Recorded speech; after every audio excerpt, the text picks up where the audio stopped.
डंडी डंडी डंडी। अच्छा, और ये वाला नक नकफुल नाकफुल नाकफुल नाकफुल। अच्छा, नाकফুল আর ডন্ডি। বাহ, খুব সুন্দর। নমস্কার বন্ধুরা, ব্যাকপ্যাক গুছিয়ে নিন, কারণ আজ আমরা চলেছি আর একটা নতুন এক্সপ্লোরেশন ট্রিপে। এখানে পাহাড় আছে, আছে মেঘ, ঝর্ণা গিয়ে মিশেছে সেই মেঘে।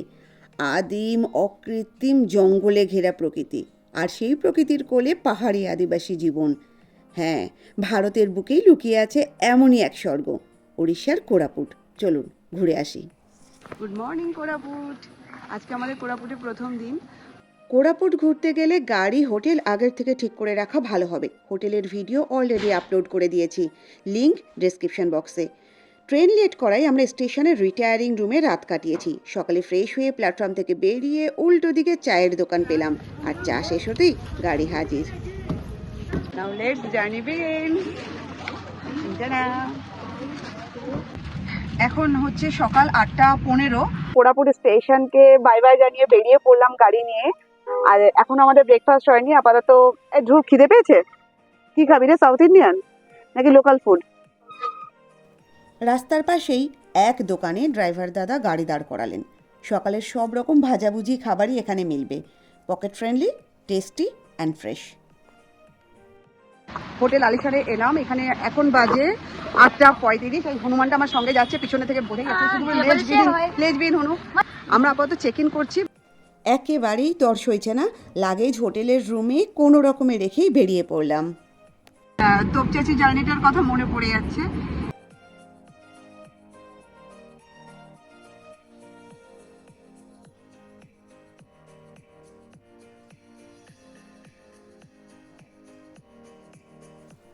বুদ্ধিজীবীরা বলেন the future of business is female, কিন্তু এখানে আসার পর থেকে দেখছি অর্থনীতি, সমাজনীতির পাস্ট, প্রেজেন্ট, ফিউচার গোটাটাই নারী কেন্দ্রিক।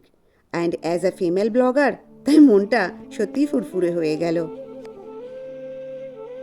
গুপ্তেশ্বর মন্দির যাওয়ার পথে পড়বে বৃক্ষ গণেশ।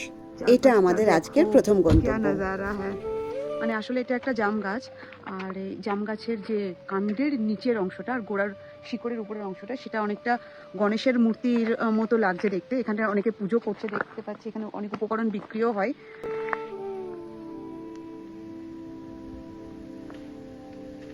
আশা করা যায় অনেক দূর দূর থেকে মানুষ আসে এখানে পুজো করে। কিছুদিনের মধ্যে এটাও হয়তো একটা ফেমাস টুরিস্ট স্পট হতে চলেছে, বৃক্ষ গণেশ। অদৃশ্য শক্তির প্রতি প্রণাম জানিয়ে আমরা পরের গন্তব্যের দিকে এগিয়ে গেলাম।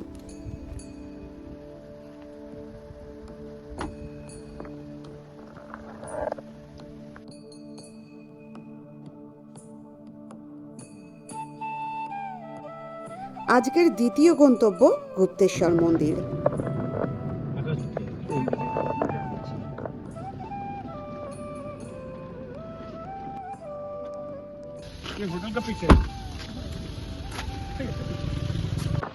তো গাড়ি পার্কিং চার্জ হচ্ছে 10 টাকা, আর এন্ট্রি ফি সমস্ত কিছু মিলিয়ে 50 টাকা নিয়েছে। আর আমরা আপাতত এই পাশে এত সুন্দর সুন্দর সব এখানে দোকান রয়েছে, এই দোকানগুলোকে কাটিয়ে আমরা মন্দিরের দিকে যাচ্ছি। 500 মিটার মতো আমাদেরকে হেঁটে যেতে হবে এখান থেকে। ওখান থেকে বেরিয়েছিলাম 9:20 নাগাদ, জার্নি শুরু করেছিলাম। 11:05 আমরা এখানে এসে পৌঁছালাম। আর আরেকটা কথা বলে রাখি যে কোরাপুট থেকে এইটার দূরত্ব হচ্ছে 80 কিলোমিটার। প্রথম দুয়ার।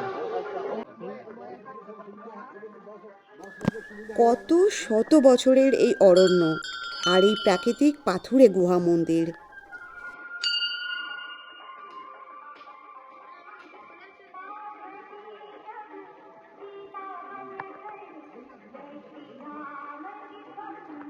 তবে রোমহর্ষক অধ্যায় হলো এই মন্দিরের সংকিল গুহাটা।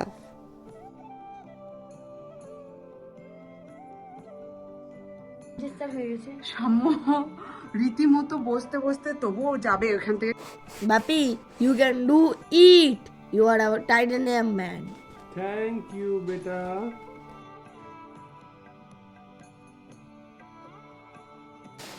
গুহা প্রদক্ষিণ করার পর আমরা দ্বিতীয় গেটে এসে পৌঁছালাম। তার মানে মন্দিরে যেতে গেলেও আমাদেরকে 10 টাকার এন্ট্রি ফিস দিতে হবে, আর জুতো এখানে খুলে রেখে যেতে হবে। এখানে জুতো খুলে রাখলাম, জুতো খোলার জন্য 10 টাকা করে মাথা পিছু। আমাদের 3 জনের 30 টাকা নিল। এখানে জলও আছে, একটু হাত ধুয়ে নিলাম। আর জুতোর জন্য একটা করে স্লিপ দিল, সেটাকে সাবধানে রাখতে হবে। চলো, 232 খানা সিঁড়ি আছে।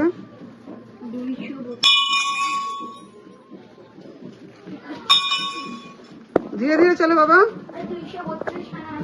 আচ্ছা, আর হাঁপিয়ে গেলে পরে এখানে বসে নেওয়া যাবে। প্রাকৃতিক চুনাপাথরের গুহার ভেতরে অবস্থিত স্বয়ম্ভু শিবলিঙ্গের জন্য এই মন্দির বিশেষভাবে পরিচিত। লোক কথা অনুযায়ী ত্রেতা যুগে রামায়ণের সময় ঋষি পরশুরাম এখানে শিবের আরাধনা করেছিলেন, আর বহুদিন এই শিবলিঙ্গ গোপন অবস্থায় থাকায় এর নাম হয় গুপ্তেশ্বর।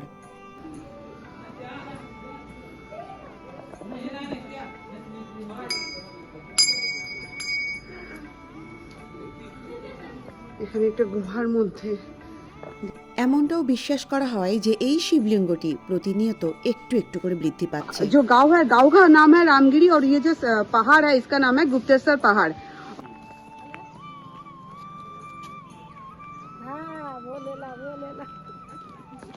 कहाँ से लाते हो? जंगल से? खुद जंगल से?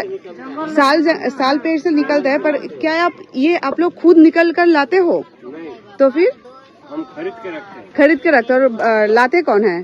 लाते वही चढ़ने वाले का है, झाड़ चढ़ने वाले। अच्छा अच्छा अच्छा, कितने का है? 100।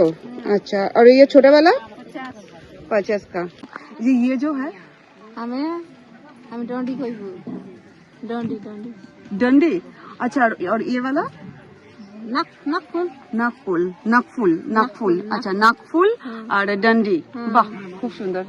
এই রাস্তা ধরে এসেছি আমরা, সেখান থেকে এই যে লেফটে পারাবেদা কেভ অ্যান্ড স্বর্গদ্বার কেভ, এখানে আমরা যাব একটুখানি। আচ্ছা, আমি প্রথমে বলে রাখি, আমি কিন্তু এই হিল পরে এসেছি।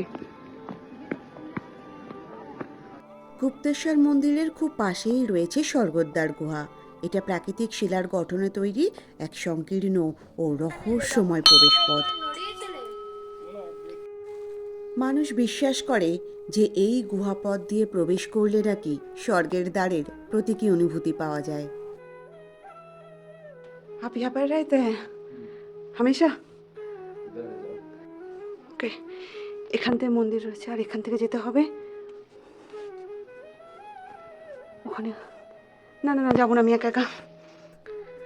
স্বর্গ ভাবনা শিব মন্দির। মোটামুটি স্বর্গদ্বার গুহা দেখার পর আমরা এই হার্বাল গার্ডেন অতিক্রম করে পৌঁছে গেলাম প্যারাবেদা গুহায়। ভৌগোলিকভাবে এই প্যারাবেদা গুহাটি পূর্বঘাট পর্বতমালার বন ঘেরা অঞ্চলে অবস্থিত, ফলে চারপাশে ঘন জঙ্গল ও পাহাড়ি প্রকৃতির সৌন্দর্য চোখে পড়ার মতন। লাল শাপলা ফুটছে এখানে। ওয়াও, এই রাস্তা দিয়ে এসেছি, এখানে যাব।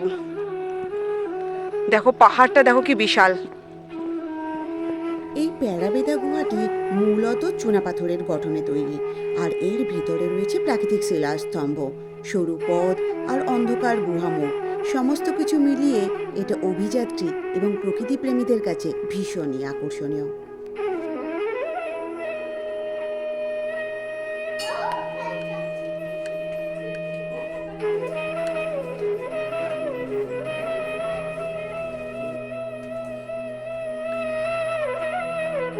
এখান থেকে আর একটা নদী বেরিয়েছে, শবরী নদী, আমরা সেই নদীটাকে দেখতে যাব।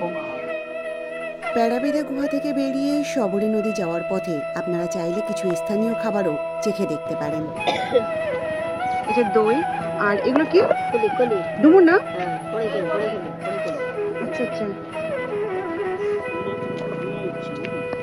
হ্যাঁ। টক দইয়ের ঘোল একটু বেশিই টক। আর এই হলো আমাদের শবরী নদী। এটি ওড়িশা ও ছত্তিশগড় অঞ্চলের একটা গুরুত্বপূর্ণ পাহাড়ি নদী। উড়িষ্যা সত্যি আক্ষরিক অর্থে একটা প্রাকৃতিক সৌন্দর্যের ভান্ডার। কি বলে এটাকে, রত্নগর্ভা না?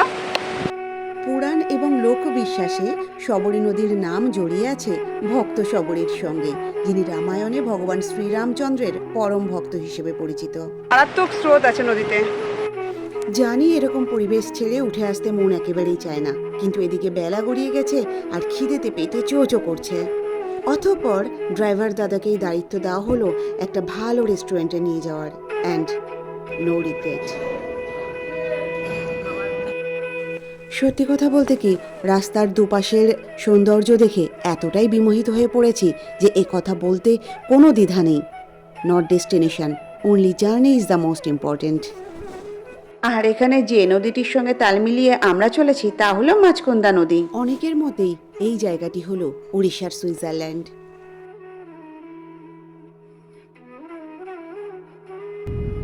চলুন ড্যামটা ঘুরে দেখা যাক। এই মাছকুন্দা নদীর উপরেই একটা বিখ্যাত জলবিদ্যুৎ প্রকল্প মাছকুন্দা জলবিদ্যুৎ কেন্দ্র অবস্থিত। কোনো এন্ট্রি ফিস নেই।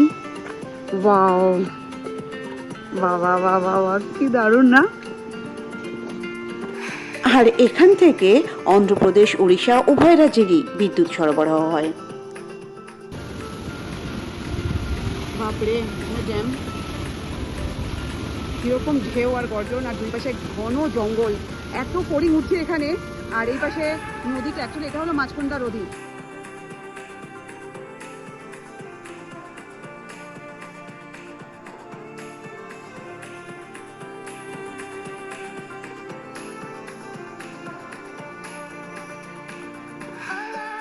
এরপর আজকের দিনের আমাদের সপ্তম গন্তব্য হলো ডুডুমা জলপ্রপাত।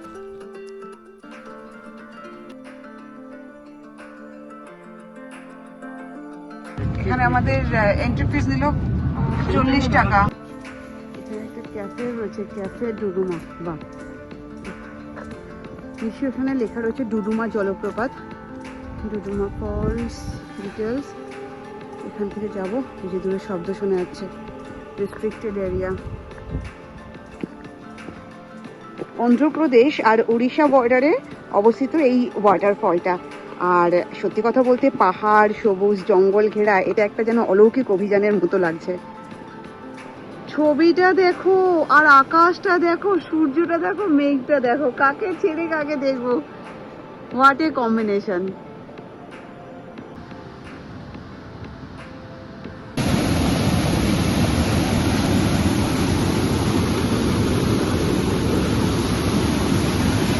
এতটাই রিমোট এলাকায় অবস্থিত যে এর না তেমন কোনো অ্যাপ্রোপ্রিয়েট নাম নেই, মানে অ্যাকচুয়ালি কোনো নাম নেই। তো এটাকে জাস্ট ডুডুমা অর্থাৎ কিনা ওয়াটারফল, সেই হিসেবে এটার নাম হয়ে গেছে ডুডুমা ওয়াটারফল। আর এটা এই যে দিকটা দেখতে পাচ্ছি, এটা হচ্ছে অ্যাকচুয়ালি মাছকুন্ডার নদী। তো এই মাছকুন্দ নদী, এটাকে মাছকুন্দ ওয়াটারফল নামেও অনেকে দেখে থাকে। যখন কিনা বাঁধের কাজ হয়নি, বাঁধ হওয়ার অনেক আগে 1950s, খুব সম্ভবত 1950s-এরও আগে, পুরো পাহাড়টা জুড়ে অনেক ফলস ছিল। এখন তো বাদ দিয়ে দিয়েছে, ফলে এখানে সরু সরু যেটুকু যা বয়।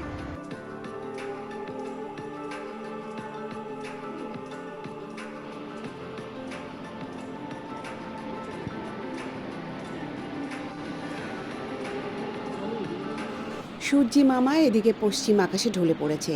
লাল গনগনে পশ্চিম আকাশ ঝুপ করে অন্ধকারে নামিয়ে দিল। আর ফেরার পথে পড়ল আপার কোলাব ড্যাম। জানি অন্ধকারে প্রায় কিছুই দেখা যাচ্ছে না, তাও এই দৃশ্য ভীষণই মনোমুগ্ধকর।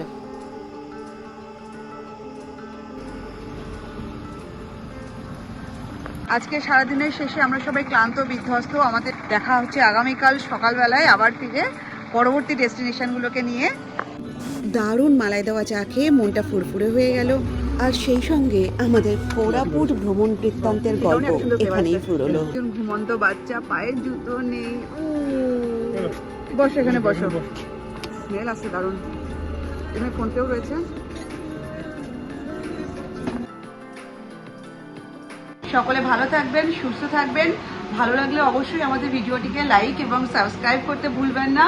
Thank you very much. Good night.